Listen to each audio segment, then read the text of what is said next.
संबंध ठाकुर जी से हो। कितने हमारे वैष्णवों के चरित्र ऐसे आते हैं जिन्होंने ठाकुर जी से संबंध बनाया और ठाकुर जी ने उस संबंध को निभाया, ठाकुर जी ने निभाया। अयोध्या के एक महापुरुष हुए, वो वशिष्ठ कुल गोत्रीय थे और वशिष्ठ जी राम जी के गुरु जी। तो जब वो वशिष्ठ कुल में हुए तो एक दिन सोचने लगे मेरा गोत्र वशिष्ठ है, इस नाते से तो मैं राम जी का गुरु हुआ, क्योंकि मैं वशिष्ठ जी का वंशज हूं। तो भाई गुरु के वंश में जो भी होता है सब गुरु ही होते हैं। गुरु पुत्र भी गुरु होता है, गुरु नाती भी गुरु होता है, गुरु परनाती भी गुरु होता है, सब गुरु ही होते हैं।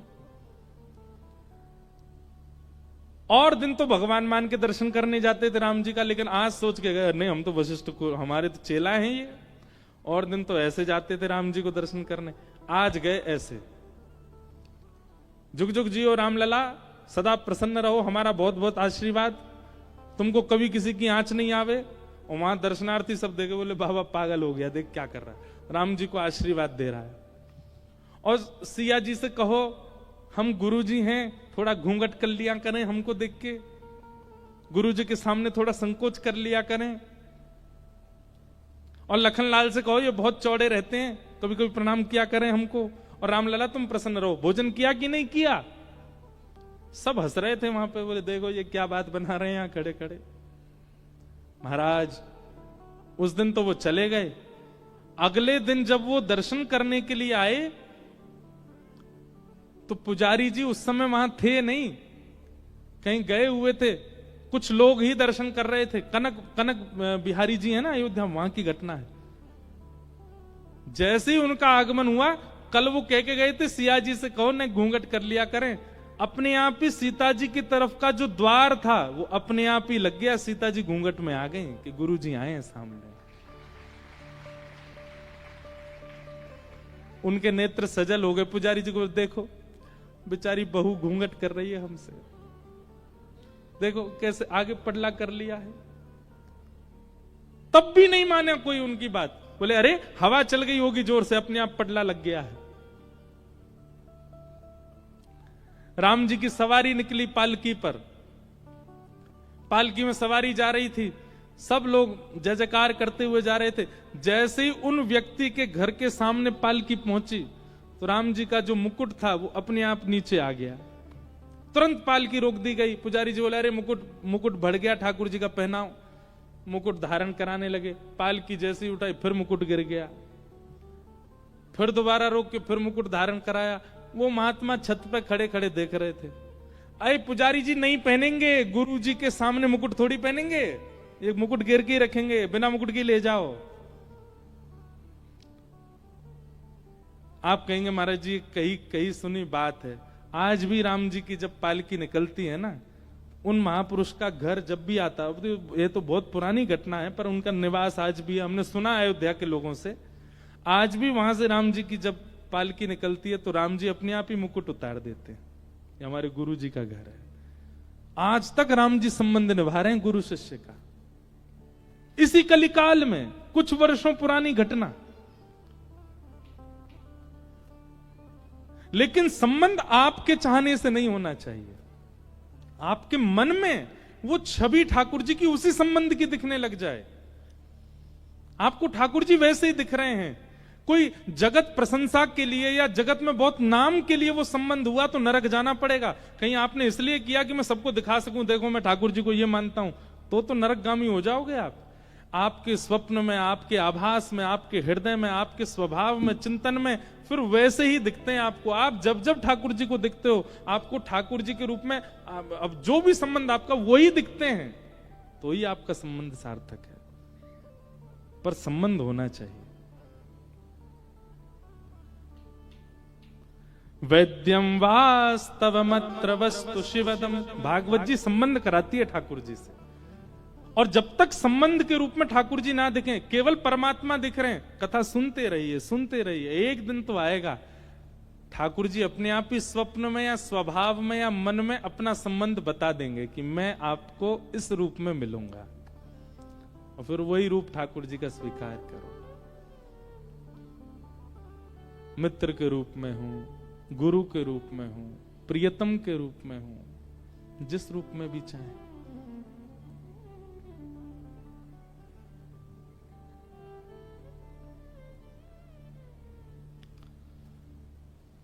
श्रीमद्भागवते महामुनिकृते किंबा परैरीश्वर सद्यो हृद्यवरुध्यते त्रिकृतुभिः शुश्रूषुभिस्तत्क्षणात्।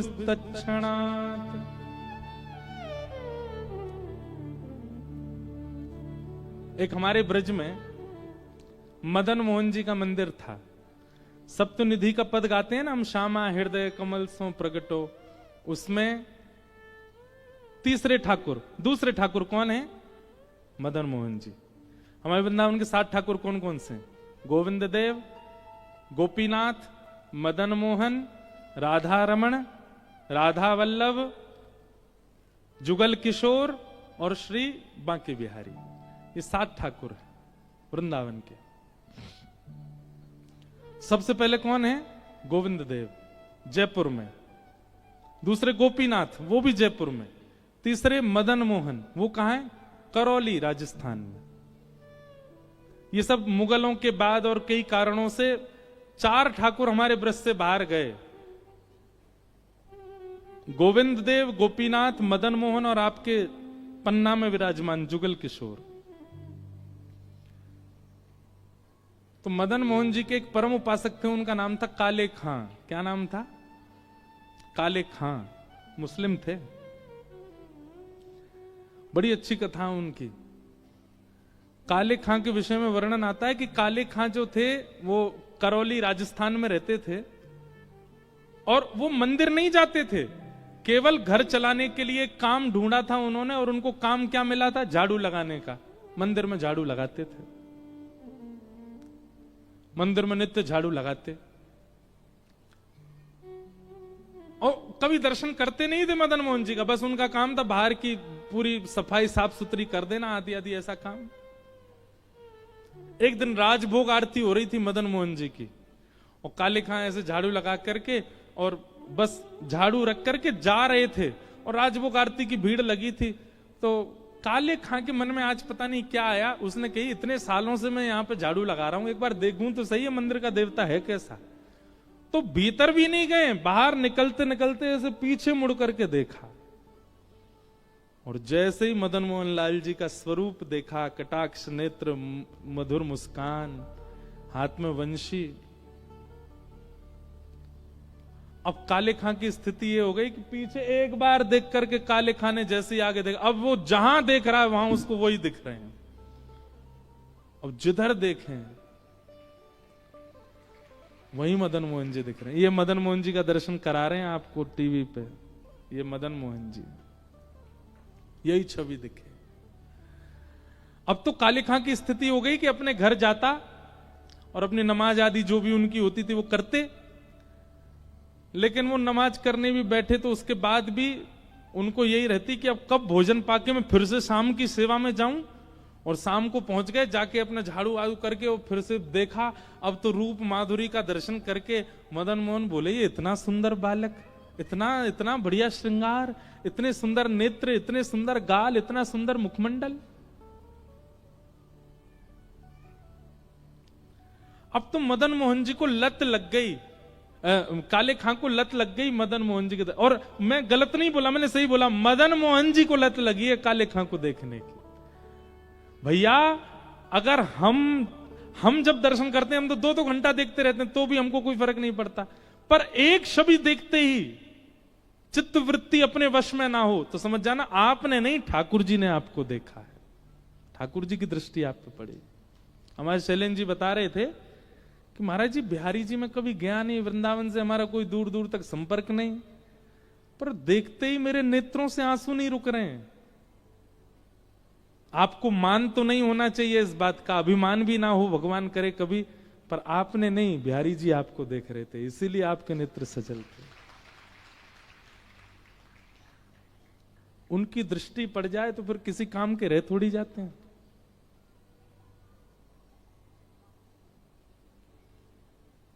काले खां अब तो उनकी स्थिति ऐसी हो गई, दिन रात मदन मोहन जी में ही बैठे रहते। उनकी पत्नी को यह बात पता चल गई कि ये अपना देवता छोड़ करके अपने परमात्मा को छोड़ के दूसरों के परमात्मा को भजने लगे।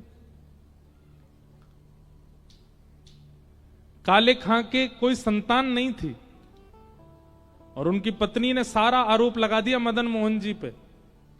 बोली कि तुम्हारे संतान इसीलिए नहीं है, हम दोनों के बालक इसीलिए नहीं हो रहे हैं क्योंकि तुम हमारे भगवान को तो मनाते नहीं हो, ये हिंदुओं के भगवान को मना रहे हो। हमारे भगवान को मनाओगे तो संतान होगी ना हमारे घर में। और इस बात का इतना आरोप लगाने लगे काले खां के ऊपर। काले खां बोले अब कुछ ऐसा करना पड़ेगा कि ये आरोप दूर हो। संतान की प्राप्ति की इच्छा नहीं है, इच्छा क्या है कि मदन मोहन जी पर आरोप ना लगे कि इनकी वजह से मुझे संतान नहीं है। वो प्रियतम मानते थे मदन मोहन जी को, अपना प्रेमी। मदन मोहन जी से जाके बोले, हे नाथ, मुझे संतान नहीं चाहिए, पर मेरी पत्नी आप पर आरोप लगाती है कि आपकी वजह से मुझे बालक नहीं हो रहे हैं। मेरी पत्नी आप पर आरोप लगाना बंद कर दे और उसकी बात गलत साबित हो जाए, इसके लिए मैं आपसे कह रहा हूं एक संतान मेरे घर में हो जाए। मदन मोहन जी ने ऐसी सुनी कि उसके 11 महीने बाद ही काले खां के घर एक पुत्र का जन्म हो गया। और पुत्र का जन्म हुआ, अब सुनो बात सुनो, पुत्र का जन्म होकर पिता नृत्य करता है कि मैं पिता बन गया, पर काले खां तो सीधे जैसे ही पता चली बेटा हुआ है, मदन मोहन जी के मंदिर गए, वहीं जाके नाचने लगे। मेरे मदन मोहन जी कलंक रहित हो गए, मेरे मदन मोहन जी पे अब कोई कलंक नहीं लगाएगा, मेरे ठाकुर जी कलंक रहित हो गए। उनको प्रसन्नता उसकी नहीं कि बेटा हुआ है। मदन मोहन जी, बस अब जीवन में आपसे कभी कुछ नहीं मांगूंगा, आप ऐसे घर वालों का मुंह बंद कर दिया आपने, अब मैं आपका, आप मेरे, हमारे बीच में अब कोई नहीं आएगा। लेकिन एक बात याद रखिएगा, कृष्ण को भजने वाले सब कान खोल के सुनो, सब कुछ सीधा सीधा सीधा सीधा चले ये ठाकुर जी को मंजूर नहीं है। कुछ तो टिगड़मबाजी करते हैं, टेढ़े हैं ना, कुछ तो करते हैं। एक दिन अब धीरे धीरे उनका पुत्र बड़ा होने लगा। अब पत्नी रोकती नहीं थी काले खां को, क्यों, बेटा मिल गया। एक दिन बेटा थोड़ा बड़ा हो गया, जमुना किनारे खेल रहा था और एक काले सर्प ने बेटे को डस दिया। नीला पड़ गया पूरा पुत्र, और उस पुत्र को गोद में लेकर के पत्नी रोते रोते काले खां के पास गई। काले खां मंदिर में बाहर झाड़ू लगा रहे थे, वहीं बैठे रहते थे, चिंतन करते थे मदन मोहन जी का।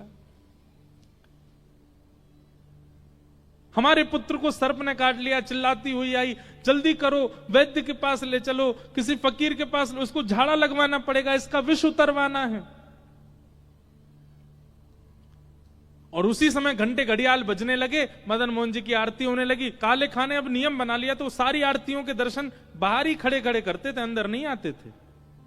कहीं कोई कुछ कह ना दे, कोई कुछ कहता नहीं था, पर फिर भी उनको था कि मुझे कहीं कष्ट ना हो जाए कि कोई मुझे टोक दे, तुम क्यों आ गए, इसलिए बाहर जी दर्शन करते थे। यहां पत्नी मृतक पुत्र को हाथ में लेके खड़ी है कि जल्दी किसी वैद्य के पास ले चलो, और यहां मदन मोहन जी के घंटे घड़ियाल बजने लगे, आरती हो रही थी। तुरंत उत्साह में खड़ा हो गया और खड़े होकर के मृतक पुत्र को देखने के बाद भी पलट गया और मदन मोहन जी की आरती करने लगा। दूर से बोले, आहा मेरे लाला, कितने सुंदर लग रहे हो, कितने प्यारे लग रहे हो। पत्नी ने जब ये दृश्य देखा, अपने मृतक पुत्र को वहीं रख दिया और अपने पति से लड़ने लगी। बोले कि तुम किस नरक में जाओगे, कि क्या गति होगी तुम्हारी। तुम अपने परमात्मा को छोड़ दूसरों के परमात्मा को भजते हो, और वो भी इस स्थिति में, तुम्हारा बालक मरा पड़ा है सामने।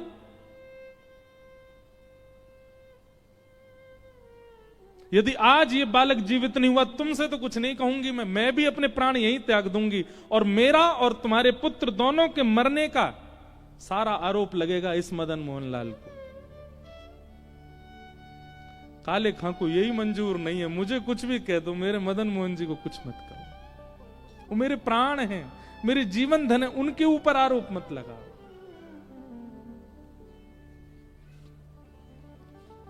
मदन मोहन जी की आरती चल रही है और पत्नी यहां पर अपने प्राण त्यागने की बात कर रही है। यदि मेरा पुत्र जीवित नहीं हुआ ये आरती विश्राम होने तक, तो मैं भी प्राण त्याग दूंगी। और दोनों के मरने का सुन लो सब गांव वालों और सब शहर वालों, सब दुकानदारों, हम दोनों के मरने का आरोप मदन मोहन लाल, इन्हीं की वजह से ही मरेंगे हम दोनों। काले खां के नेत्र सजल हो गए, अपने मधुर मदन मोहन जी को देख रहे हैं। तो काले खां ने उर्दू में एक पद गाया मदन मोहन जी का कि मुसफ़्फ़क़ सफीक रफीक दिल दोस्त मेरे, ठाकुर जी से कह रहे हैं, मेरी नजदीकी हकीकी ख्याल कीजिए, मेहरबान कदरदान आला तू जहान बीच, मुझसे गरीबों का गुनाह माफ कीजिए, काले बेकरार खड़ा तेरे दरबार बीच,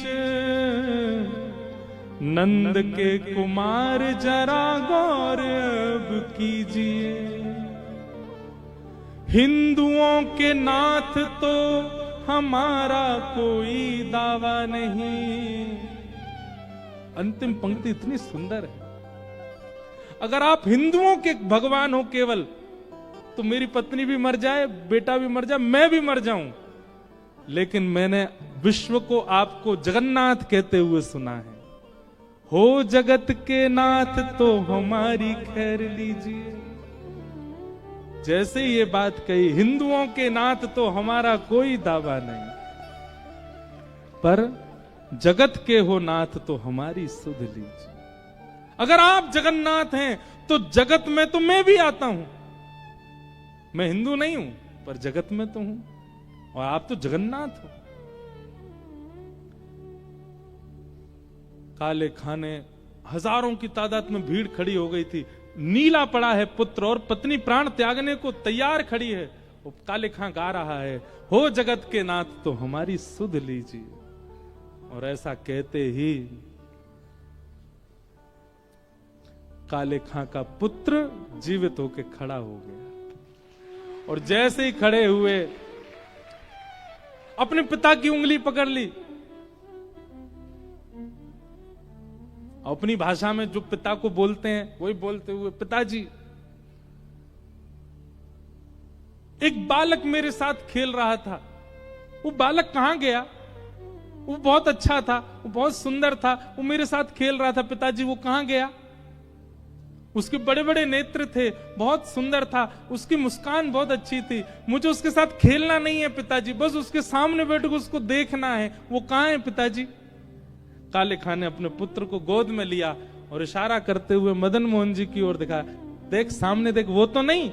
और जैसे ही बालक ने देखा, हाँ पिताजी यही तो था जो मेरे साथ खेल रहा था, इतनी देर से मैं और ये यमुना तट पे ही खेल रहे थे। उसी दिन काले खां की पत्नी, उनकी बेगम और उनके पुत्र तीनों और पूरा वंश मदन मोहन जी के दरबार के सेवक बन गए। आज भी मदन मोहन जी में आरती होती है, आरती के बाद ये गाया जाता है। मदन मोहन जी के बाद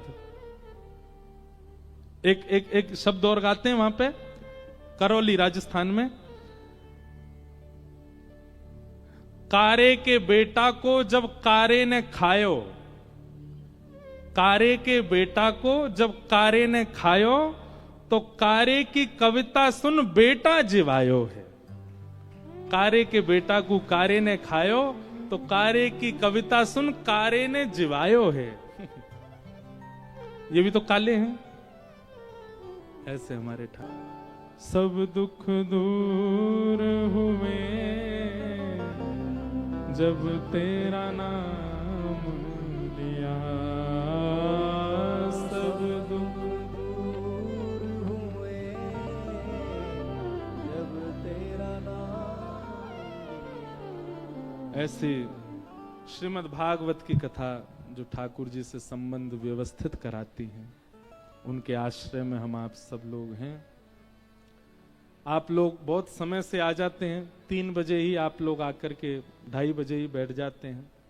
हमें ही थोड़ा 15-20 मिनट ऊपर हो जाता है, पर कल से हम और समय से आएंगे ताकि आप लोगों को समय से ही कथा का क्रम व्यवस्थित हो सके। भागवत जी के 3 मंगलाचरण हैं, 2 हो गए, एक और गा करके फिर हम कथा को विराम देंगे। निगम कल्प तरोर गलितम फलम सुख मुखादमृत द्रव संयुतम पिबत भागवतम रसमालयम मुहुर्हो रसिका भुवि भावुका। बहुत सावधानी से बैठ जाओ सब लोग। वेद रूपी कल्प वृक्ष का पका हुआ फल है। अब ये तो देखो दिक्कत ही हो जाती है, आप सब खड़े हो जाओ तो इसका मतलब कथा विश्राम ही कर दो है। अब हम तो कल से फिर संकीर्तन लास्ट में ही गाएंगे। अब बीच में हमको कुछ याद आवे तो नहीं गावे, क्यों? क्योंकि आप तो खड़े हो जाओगे तो फिर तो चले ही जाओगे। लेकिन ऐसा मत करो, हमारा मन अगर कभी ज्यादा कथा कहने का हो जाए तो एक बार बैठ के देख लिया करो कि विश्राम कर रहे हैं कि नहीं। निगम कल्प तरोर गलितम फलम सुख मुखादम तद्रव संयुतम। वेद रूपी कल्प वृक्ष का पका हुआ फल है श्रीमद् भागवत। अगर आप भागवत जी का आश्रय लेते हैं तो समस्त वेदों का आश्रय अपने आप हो जाता है, क्योंकि सब वेदों का सार भागवत में विद्यमान है। सारम सारम समद्वितम। और भागवत की कथा सुनने का विषय नहीं है। पिबत भागवतम रसमालयम, कथा पीने का है। आप कहोगे महाराज जी कानों से कथा कैसे पिए? और कानों से जिस वस्तु का श्रवण किया जाता उसके प्रति पिबत शब्द क्यों लिखा है? यही तो बात है। संसारी बातें सुनी जाती हैं, संसार के भाव सुने जाते हैं, संसारी चर्चाएं सुनी जाती हैं, पर सत्संग सुना नहीं जाता, पिया जाता है। अब आप कहोगे पीने सुनने में ये अंतर बताइए। अंतर केवल इतना है, आप केवल बात सुनते हैं तो श्रवण माना जाएगा, पर सुनकर के उस बात को तुरंत जीवन में लागू करते हैं तो वो पिया माना जाएगा। आपने उस बात को पिया, उस भाव को पिया। हमने आपसे कहा कि आप प्याज खाना बंद कर दीजिए, और उसी समय आपने उस बात को लागू मान करके अपनी जीव का विचार नहीं किया कि टेस्ट नहीं आएगा आदि आदि, आपने तुरंत बंद कर दिया। तो आपने हमारी बात सुनी नहीं है, हमारी बात को पिया है। इसीलिए यहां कहा गया संपूर्ण भागवत की कथा को पिबत भागवतम, भागवत को सुनो नहीं, पियो। एवं वैष्णवों की वाणी, कथाकारों की वाणी, संत जनों की वाणी, उसको सुनो मत, पियो। अच्छा एक और बात देखो, एक चीज में हम सावधान कर दें, आजकल कथाओं में भी सावधानी की आवश्यकता है। पंडाल लगते हैं, कथाकार कथा भी करते हैं, सब चीज, पर कथाकार परोस क्या रहे हैं यह विवेक श्रोताओं को होना चाहिए। वो किस भाव का उद्दीपन कर रहे हैं। कम से कम अगर विद्वान नहीं है तो भावयुक्त कथा तो उनकी होनी चाहिए। उनकी कथा से देखो, कथा वो श्रेष्ठ मानो, हम बहुत खंडन नहीं करेंगे, ना करना है, करना भी नहीं चाहिए, सबका सम्मान करो। आपके सागर में जो भी कथाकार हैं सबकी कथा में जाओ, पर हमारी एक बात मानो, नियमित रूप से कथा उसी की श्रवण कीजिए, प्रवचन उसी का श्रवण कीजिए जिसके प्रवचन से, जिसके शब्दों से, जिसकी कथा से हरि प्रिय लगते हैं, हरि और समीप लगते हैं। कई बार हरि तो दूर दूर तक नहीं है, राम जी तो दूर दूर तक नहीं है, ठाकुर जी वो कथा वक्ता ही प्रिय लगने लग जाते हैं। यही बढ़िया है, यही ओ वाह महाराज। नहीं, ऐसा नहीं करना है। कथाकारों को बहुत बड़ी जिम्मेवारी दी है ठाकुर जी ने, वो कथाकार संभालेंगे अपने आप लोगों को क्या संभालना है। आपके नगर में कोई भी कथाकार है, आप सबकी कथा में जाओ, सबको प्रणाम करो, पर नियमित रूप से सुनने का यदि आपका नियम बने तो सबको सुनकर के चिंतन करो किसकी वाणी में आपको अधिक ठाकुर जी के प्रति समीपता का अनुभव हुआ, किसकी वाणी से आपको धाम के प्रति समीपता का अनुभव हुआ, किसकी वाणी से आपको ठाकुर जी की लीला और ठाकुर जी के सुंदर भावों का दृश्य दिखने लग गया। उस लीला को उसी वक्ता के चरण पकड़ लो। वो वक्ता आपके लिए ही भेजे हैं ठाकुर जी ने, हजारों वक्ता। और जिनको ठाकुर जी से कोई मतलब नहीं है, भगवान से मिलने की कोई इच्छा ही नहीं है, तो फिर उनके लिए भी उनके जैसे कथाकार हैं। तो उसमें भी सावधानी रखनी। हमारा तो यही मत है कि कथा से हरि प्रिय लगने चाहिए, हरि के जन प्रिय लगने चाहिए, हरि का धाम प्रिय लगना चाहिए। ऐसे कथाकारों के भाव सुनो, ऐसे महात्माओं के प्रवचन सुनो। हमारे भारत में संतों के प्रवचनों की कोई कमी है। और आज तो इतना आधुनिक समय आ गया है कि आप सब लोग ऑनलाइन बैठ के सब सुनते रहो, अपने जीवन को सार्थक बनाते रहो। एक से एक महापुरुष हैं, अपने यहां बैठे बैठे ही प्रवचन उनके प्राप्त हो जाते हैं, उनके भाव प्राप्त हो जाते हैं। और एक बात और बताएं आपको, ये जादू नहीं है, कोई चमत्कार नहीं है, वास्तविकता है। आप कभी भी किसी कथा को सुनते हैं, चाहे यूट्यूब पे क्यों नहीं सुनते हो, चाहे सन्मुख बैठ के क्यों नहीं सुनते हो, आप प्रश्न सोच के सुना कीजिए कथा। कोई भी एक प्रश्न मन में सोच लीजिए। हाँ, वो प्रश्न ये नहीं होना चाहिए कि मेरा ब्याह कब होएगा, ये प्रश्न ये नहीं होनी चाहिए हमारे बालक कब होंगे, प्रश्न ये नहीं होनी चाहिए हमारा व्यापार कैसे चलेगा, प्रश्न ये नहीं होना चाहिए करोड़ों का मुनाफा कब होगा। ये सब नहीं। हमको टिकट कब मिलेगी हम कब चुनाव लड़ेंगे, ये सारे प्रश्न आपके चित्त में नहीं होने चाहिए। इनका तो प्रश्न का उत्तर मिलेगा ही नहीं। ये तो आउट ऑफ सिलेबस जा रहे हो आप लोग। यहां तो जीवन उपयोगी प्रश्न ही चिंतन कीजिए, आध्यात्मिक प्रश्न सोचिए और आप बैठिए कथा में। आप आश्चर्य करेंगे, आपके प्रश्न का उत्तर बिना पूछे आपको प्राप्त होगा। कथा के प्रवाह में बोलते बोलते वक्ता आपके प्रश्न का उत्तर दे देगा, क्योंकि यहां वक्ता तो आपको दिख रहा है कि कोई व्यक्ति बैठ करके बोल रहा है, पर नहीं, स्वयं श्री ठाकुर जी उसके मुख से बुलवाते हैं और सामने वाले श्रोताओं के मनस्थ भाव ही प्रकट करवाते हैं वक्ता के मुख से। इसलिए आप चाहे कहीं भी किसी प्रवचन को सुनो, प्रश्न तब कीजिएगा जब बहुत 2-4 दिन की कथा निकल गई, अभी तक उत्तर नहीं आया, तब प्रश्न भले ही पूछ लो, लिख करके उनको दे दो। नहीं तो आप मन में ही सोच लो और आप बैठो कथा में, आपके उत्तर मिलेंगे। हम अपने पूज्य पिताजी महाराज की कथा में जाते थे छोटे छोटे, जब गर्मियों की छुट्टी, सर्दियों की छुट्टी, हम हर कथा में हमने अपना अनुभव बता रहे, सोच के बैठते थे। और प्रश्न ऐसे ही होते थे, आध्यात्मिक हो या सामाजिक व्यावहारिक हो। और पिताजी महाराज की कथा में हमने उनसे कहा भी नहीं, वो फिर भी कथा कहते कहते उत्तर मिल जाता था। तब से हमारा और विश्वास व्यासपीठ की तरफ, वैसे तो प्रगाढ़ है ही, और ज्यादा हो गया कि ये तो अद्भुत, ये सामान्य किसी व्यक्ति का आसन नहीं है, साक्षात ठाकुर जी का आसन। तो पिबत भागवतम रसमालयम, संत जनों की वाणी को सुनो नहीं, पियो। एक घाटम दास